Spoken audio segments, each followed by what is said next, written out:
Right on to the real, much love to these haters. It's time for the Lakers. It's time for the Lakers. Right on to the real, much love to these haters. It's time for the Lakers. It's time for the Lakers. Right on to the real, much love to these haters. It's time for the Lakers. It's time for the Lakers. Man, what is happening, my YouTube family? Of course, it is your boy B New. I'm coming at you on this Thursday. And first and foremost, just want to send out positive vibrations and blessings out to anybody who could be listening. Now, with all that being said, we know that the Los Angeles Lakers took on the Sacramento Kings on yesterday, and what I thought would be a relatively easy win for the Lakers, considering that the Kings were on a 5-game losing streak, and they are, what, 16-24, like 11th in the conference, or 12th maybe, I don't even know, 11th probably. But at the end of the day, it was really no excuse whether, you know, Carmelo Anthony, you know, tried to go, but, you know, he had a sore back, he couldn't make it. You know, there's no Anthony Davis, but at the end of the day, it's no excuse for the Lakers not to be able to pull that victory off. And, you know, I always, whenever the Lakers lose and I analyze a game, I have to lay the blame at the foot of whoever I think was the most responsible for that loss. But it was a lot of different reasons why the Lakers lost that game on yesterday, but mainly was due to that of a one Russell Westbrook. Damn, I'm tired of your ass, Russell Westbrook. Now, I've been saying it, y'all. I've been saying it. But Westbrook don't get it together. You know, I'm trying to be positive. That's who B New is. I'm a positive person. And I got faith that if anybody can help get it done, it's LeBron James, even though I know they both are two ball-handling people. But damn, Westbrook, if you could have just made, you 2 out of 12, if you could have just made 4 extra of them damn shots. And I can't even finish at the rim, then the Lakers win the game.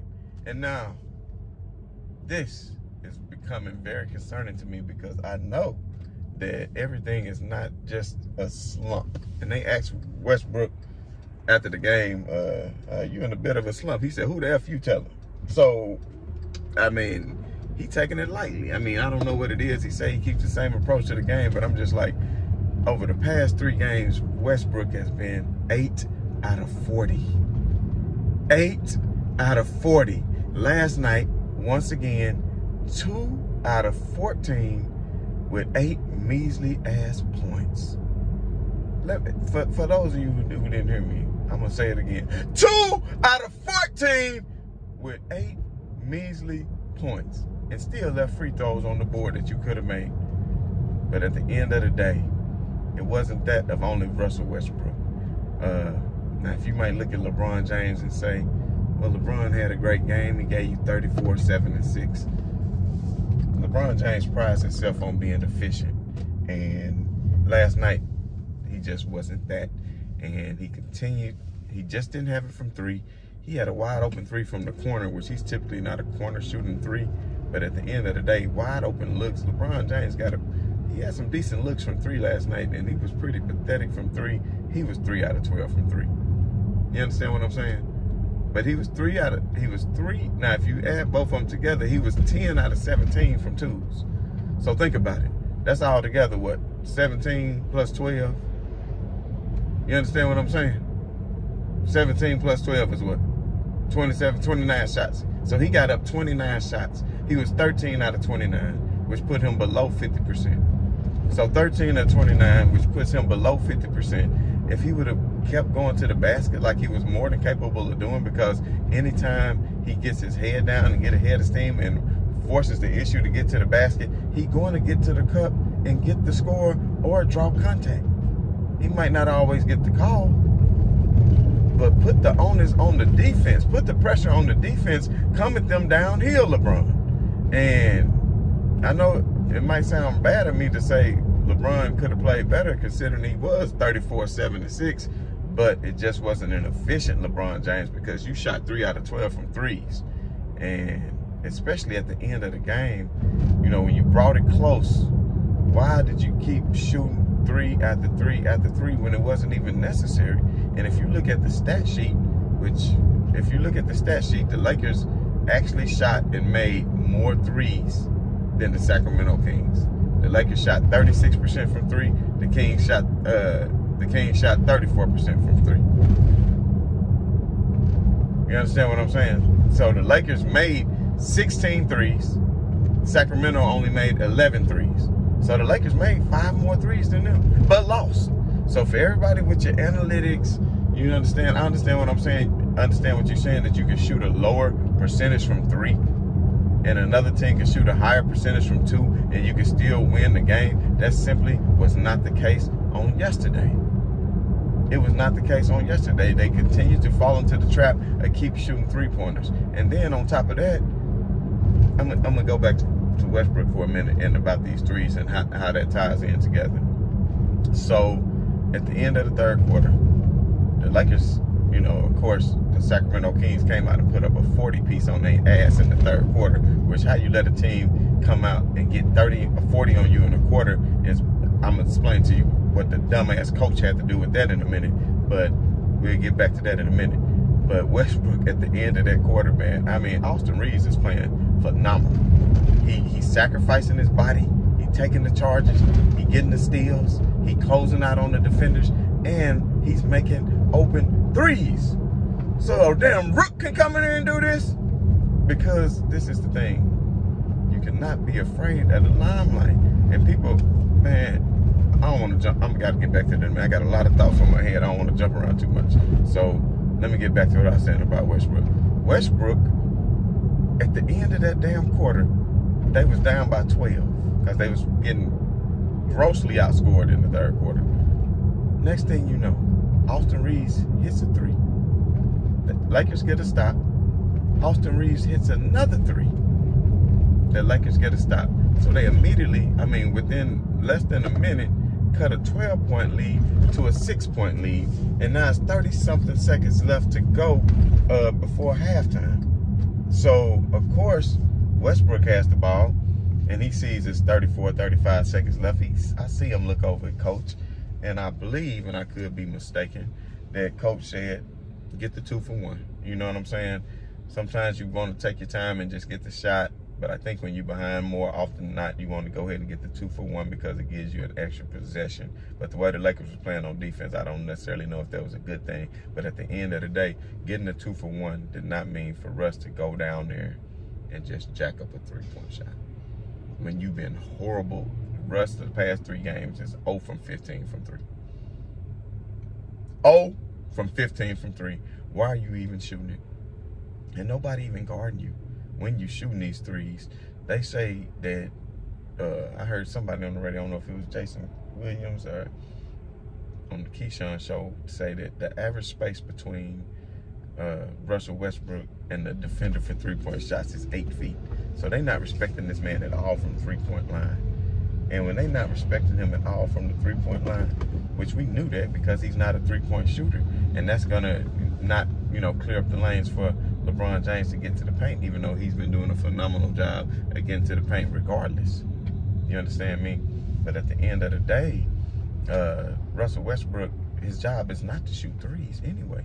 His job is to create for others, to penetrate and break down defense, and to kick out the open shooters, which is he's more than capable of doing. And the Lakers, I feel, are still built for that and can still win games like that if the open shooters decide to knock down the threes. But Russell Westbrook comes down and shoots an ill-advised 3-point shot for the 2 for 1. He bricks that sumbitch so bad that, who was his man? Was it Buddy Hield? I can't remember. Maybe Buddy Hield. Buddy Hield was his man. So as soon as Russell Westbrook shot it, y'all, Buddy Hield took off the other direction on the leak out because Buddy Hield knew that that jump was not going in. Buddy Hield knew that that jump was going to be a damn brick. So, and when it was a brick and he leaked out, Russell Westbrook, of course, didn't know he leaked out. And now Buddy Hield was down there all by himself for an easy score. So right there, when it was cut to 6, you understand what I'm saying? You could have maybe cut it to 4, but instead you throw up a West brick, and then that allowed them to go out and get an easy 2 in transition, which put them back up by 8. And then on the very next possession, when you might still could have cut it to 6 on the last possession, since you opted for the 2 for 1, Russ, since you opted for the 2 for 1, but instead you go back and turn the damn ball over. And when you turned it over, it led to, another 3-point shot by them. So instead of it being an 8-point game, it was right back at 11. So the Lakers, I heard in the post game, you know, some people saying, oh, they're a veteran team, you know, Derek Fisher, oh, they're a veteran team, they need to close out quarters. You damn right they need to close out quarters, but it ain't they, it's him, it's Westbrook. So, because typically at the end of quarters, LeBron James is getting his rest. So at the end of the quarters, when LeBron James is getting his rest, then Russ is in control of the offense. And that's how the hell that these teams go on these damn runs at the end of quarters, because of Russell Westbrook and his ill-advised plays and his poor shooting. Now, he gonna stay in the slump. He's not a shooter. I don't expect him to be that pathetic from the field, but I do. What I would like for him to see, and what I like for the coaches to relate to him is, no more damn three-pointers, Russell Westbrook. No more damn three-pointers. You go to the hole. You damn near can't barely finish at the rim, but you need to still go to the hole. And if you're not going to the hole, going downhill, trying to get an easy layup, or either breaking down the defense and assisting the ball out and kicking it back out for open threes for others, then you don't even need to be playing, bro. Because you don't need to be shooting no damn jumpers. None of that damn bank shot shit. You shooting it way off the top of the damn backboard with these ugly ass bank shots. You cannot shoot a three to save your damn life. I mean, damn. So yeah, I'm on his ass. And I know I've been positive saying they can still win. I mean, but damn. Nobody want him. That's the problem. Nobody gonna take him. You cannot trade him. So yeah, this dude fall at the foot of LeBron for one Westbrook. Now, late GM, you've been a damn late GM for the most part. Getting a K-Love, whoever the hell everybody want to call you the GM. But at the end of the day, you know, you made some pretty good moves, considering if they say you actually were the ones making moves, which I still don't believe, which of course I know you has a lot of influence. But if that was the case, shit, they had a coach he wanted, but they don't. But at the end of the day, my point is, why in the world is Russell Westbrook taking threes knowing that he can't shoot them? Now, if you want to take 2 or 3 threes a game, then that's fine.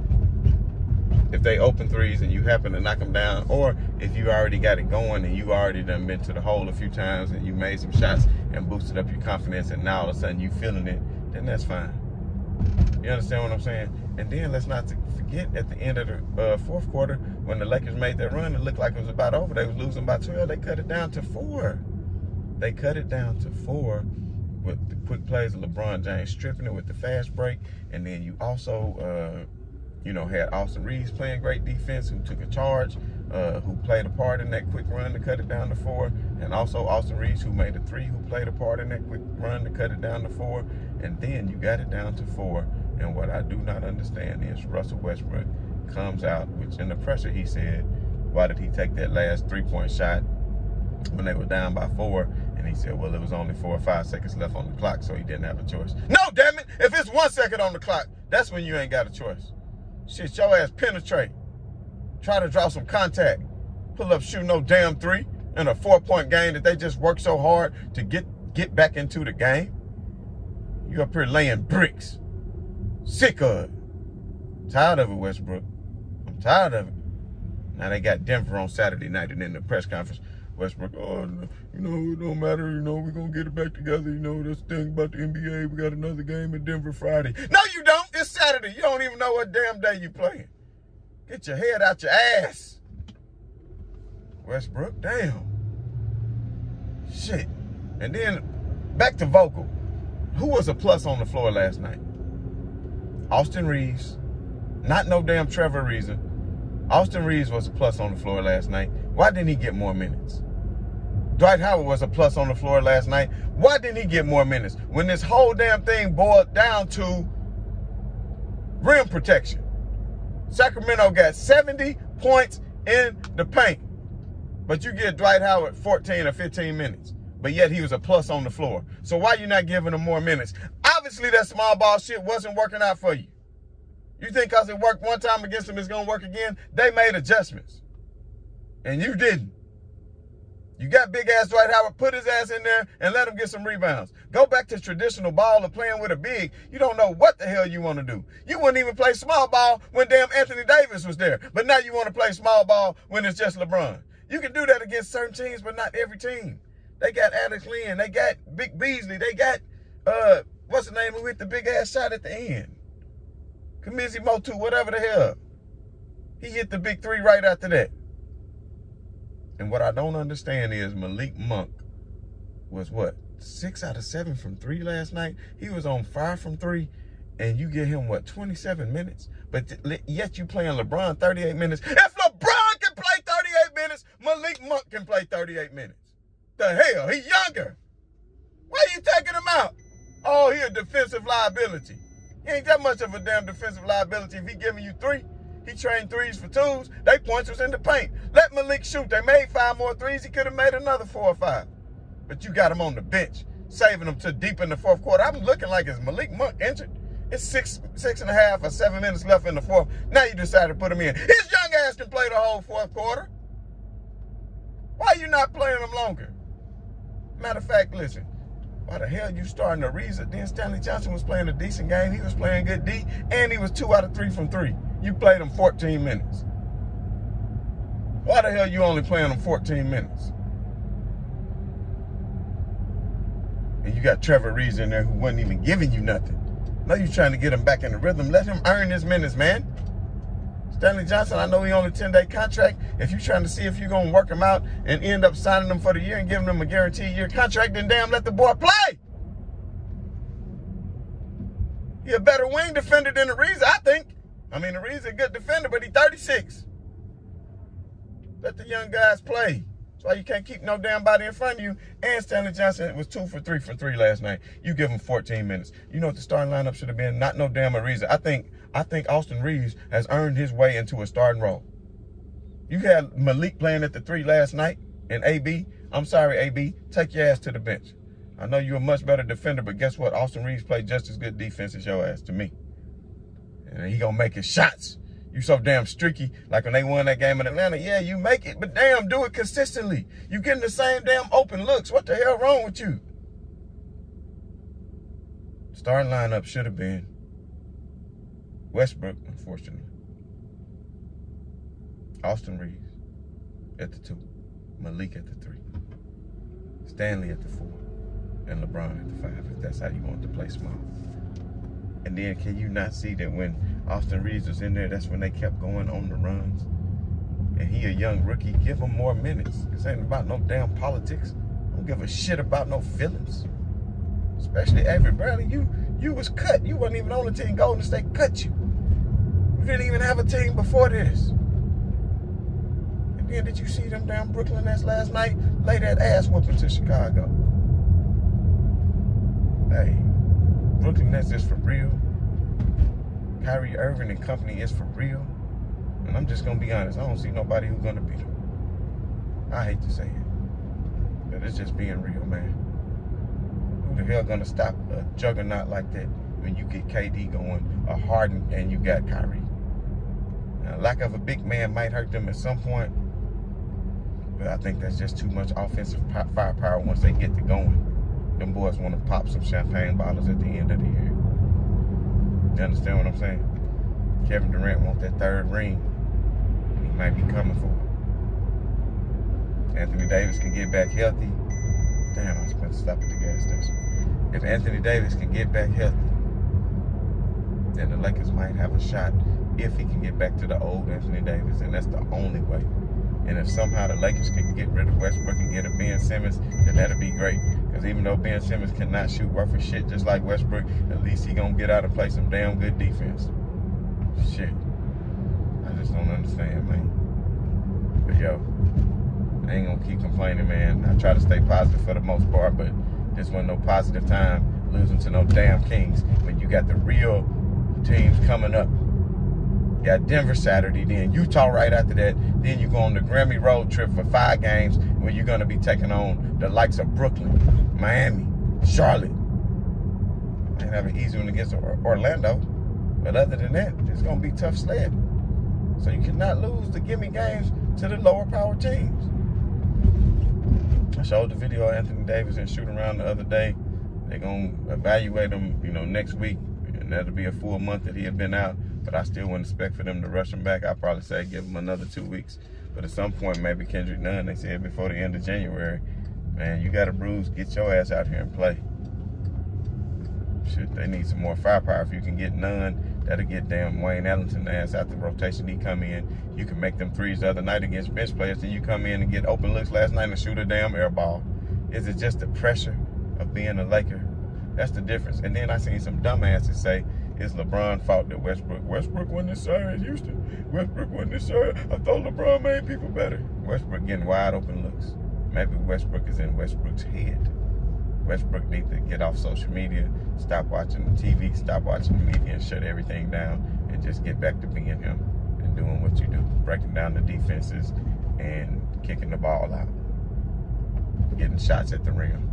Because all that other just need to chill. But anyway, man, this is your boy B New. As always, man, I'm screaming right on to the real. Much love to these haters. I'm out.